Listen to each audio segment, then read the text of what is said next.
Greetings, Internet. I believe this is a failed experiment in light. I'm naked, smelly, and about to shower for work, and it's time for another naked blog. This one on bittersweet goodbyes, because the lovely Trisha Hirschberger is leaving SourceFed, which, I mean, that's not a big thing for me because I first ran into Trisha Hirschberger as Script Girl, which was a channel back in the day, and it's still wonderful work, but they don't produce anything new. So I had already been familiar with her. She's on SourceFed, which, I mean, it feels to me like they're doing less and less news and more other stuff. So, yeah, I'm kind of wondering, when I'm going to get more news. And then finally, it's like, I really think she's gotten what she can out of that. And Trisha, when you watch this, let me say that, best of wishes to you, and I'm sure that your career will only blossom from this, and just think of this as the healthy stem to that beautiful blossom. There's that thing. One thing we should understand about YouTube is that if I got really big on YouTube, I would certainly have a sound room where you couldn't hear all that dog barking in the background. But if I got really big on YouTube, I probably wouldn't stay on YouTube. That's not something I would want to do because I'd want to be in a medium where I have the funding to do what I believe is appropriate, and I'd be able to do more artistic things and more mainstream things as well, and get all my projects produced. So it's the great thing about YouTube is that you can gain this thing called fame, and once you gain this thing called fame is a powerful vehicle. For example, I may have mentioned it, a friend of mine produced a film called Angel's Bounty. There's a screening of it that I hope to go to next month. And it cost him like $10,000.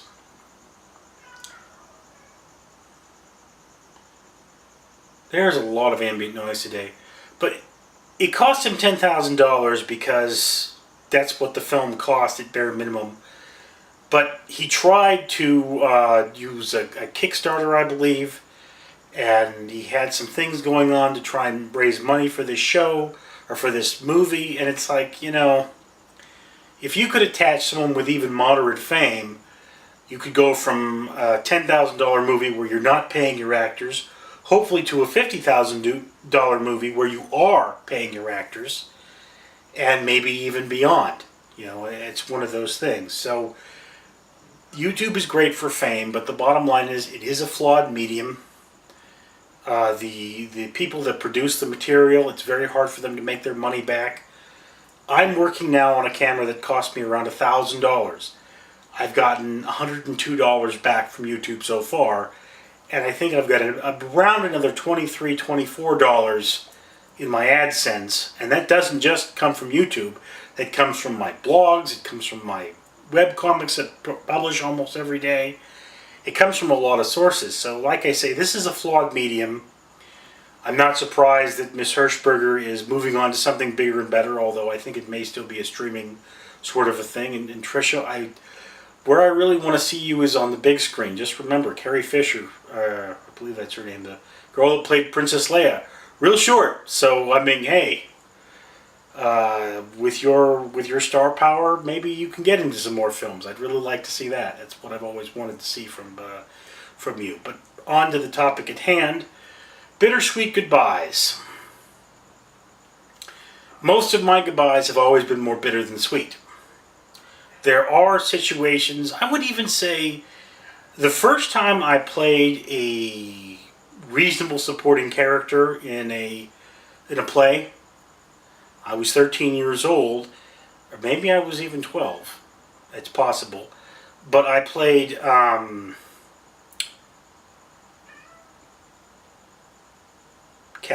Snug the Joiner in A Midsummer Night's Dream, which is the guy that puts on the lion's head.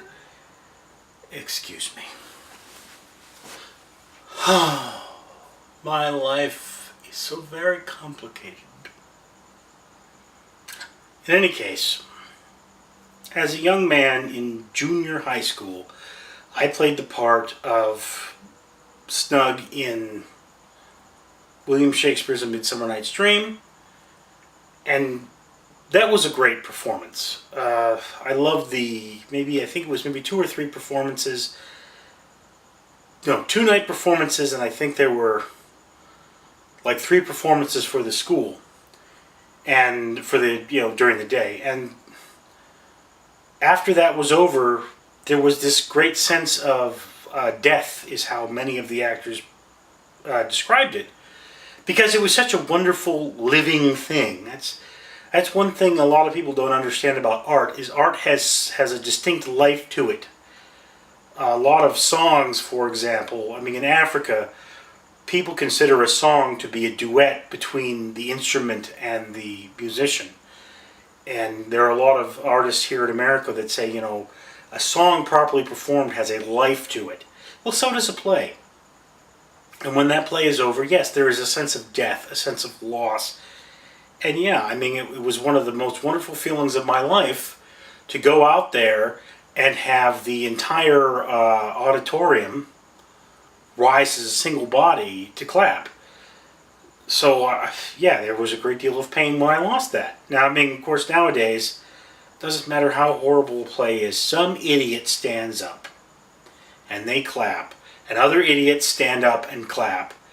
And it's like, look, guys, this is the standing ovation, is you are so excited by this ending that you have to stand up. It's a force, not something that you just do because you are showing appreciation. This was, you can't stop yourself. You're so enthralled in what's happening.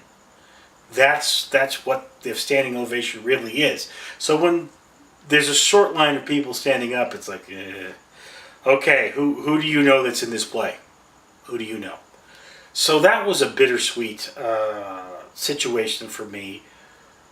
I will say that maybe my first job, I did not leave because I wanted to. I left because they were sick of dealing with me. I was 22 at the time. I'd been there for 4 years. And there was a fact that I hated the people I worked with, or at least I hated the people in the office, and I loved what I did, which is one of those things with me. I often very much dislike somebody who's just messing the thing up, and I love what I do. I don't necessarily love making videos on YouTube, because it's a lot of work, and then nobody bothers to watch them. But other mediums where I've been in plays, I've really enjoyed that. But also when I got to college, one of the things I noticed in theater casts was that there were a lot more really aggressive people that I had to work with, and there were a lot more people who were rude and sometimes violent. So it's like when I was involved in Dracula at Fullerton College, that was a play. I loved it. I played Abraham Van Helsing. It was probably my biggest role to date. And it was a lot of makeup, a lot of very complicated makeup to make me into a 70-year-old man or a 60-year-old man or whatever it is. And I had probably the most expensive costumes I've ever worn in my life. But there was one guy that had this nasty habit of trying to set things on fire in the theater.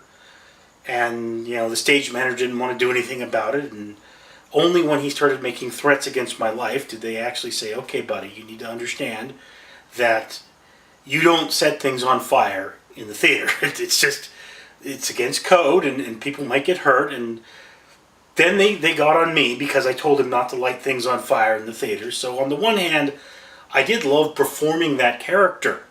It was a lot of fun. And there were people in that cast I wish I could connect with today. I've kind of lost them over time. They were back. This was back when MySpace was a thing, and they were on MySpace. But I don't think many of them have graduated to Facebook. At least if they have, I've researched them and they haven't shown up generally. And beyond that, some of them had such bad experiences that they don't want to see anyone from FC. So there's the thing, it's like, there are these people I used to work with. It's bittersweet because I really respected their talent. There are ones of them I really, really wanted to get to know more of as a human being, but I had that problem at the time, is that I was Well, that's complicated, but I've struggled with depression all my life. Anyway, so these are bittersweet things, but in all reality, I don't think there's any situation where you've absolutely hated everyone that you were with, and you definitely want to get out of there. I mean, my father would like to tell me stories about Vietnam. He'd sit out there and talk about drugs and prostitutes and his fellow soldiers, and he spoke about them as if he had a lot of enthusiasm for what he did, despite the fact that this was a situation where he was under fire, he was risking his life, he had been drafted, he didn't want to be there. And here is the thing, it's the worst possible situation he could be in, and yet he sort of misses it. I knew one guy that said he almost wanted to re-enlist in the military because he wanted to mess with people in boot camp. He's like, boot camp was such an interesting situation there that, it's like you can't win, so you may as well just screw up. And of course, this was in a time when the Army needed a lot more people. It was, we were still dealing with the Bush-era size military. So that military has been reduced some, so things may have changed a lot. But he described many of his experiences as favorable, even when he was in Iraq deployed. Hated what was going on, I'm sure. It was hot, it was dangerous. You suffer hearing loss, I mean, all those things. But that's kind of life, is that there is always something you like about the way things are in most situations. I guess if you're in a torture chamber you wouldn't like that, but most normal situations, most modern situations that aren't orchestrated by the CIA, and okay, I shouldn't talk about politics, but most of the situations that people watching YouTube right now are going to deal with, there's something you like and something you don't. And I mean, yeah, in SourceFed we've seen a lot of hosts leave. Big Turney, I really enjoyed her work.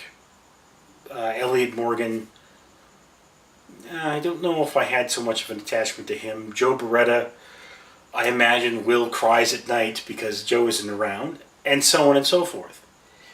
This is life. The only real tradition is change. So everything that changes, there will be some kind of sense of loss. I mean, I miss my old computers sometime, and can't imagine why, because they would run terribly now, but got that, gee, I wish I had saved that thing. There's that one thing on that hard drive that I wish I had gotten off. So I'm babbling, and I've got to get ready for work. So maybe the end of this video is a bittersweet moment for you, or maybe you're all just tired of seeing my fat face. I'm Richard Neal. This is Random Street Theater. Please like and subscribe, comment, favorite when you really like it, as Phil used to say. Share in every way, shape, or form. And, yeah, stay away from that ambient noise. Peace.